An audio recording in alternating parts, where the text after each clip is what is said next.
بسم اللہ الرحمن الرحیم۔ روز عاشور آ گیا تو عمر ابن سعد کی طرف سے اس ملعون نے پہلا تیر خیام امام حسین کی طرف پھینکا اور کہا کہ لوگوں گواہ رہنا کہ امام حسین کی طرف پہلا تیر پھینکنے والا میں ہوں۔ جنگ کا آغاز ہونے لگا تو امام حسین علیہ السلام کی لشکر کی طرف سے عبداللہ بن عمیر کلبی ایک شہید آگے بڑھے، جن کی کنیت ابو وہب ہے اور جناب امیر علیہ السلام کے اصحاب میں ہیں۔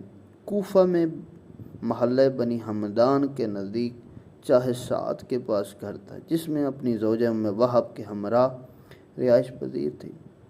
اس نے ایک دن مقام نخیلہ کے پاس جو کوفہ سے باہر تھا لوگوں کو جمع ہوتے دیکھا۔ دریافت کرنے پر معلوم ہوا کہ یہ لوگ امام حسین کے ساتھ جنگ کرنے کے لیے بھیجے جا رہے ہیں۔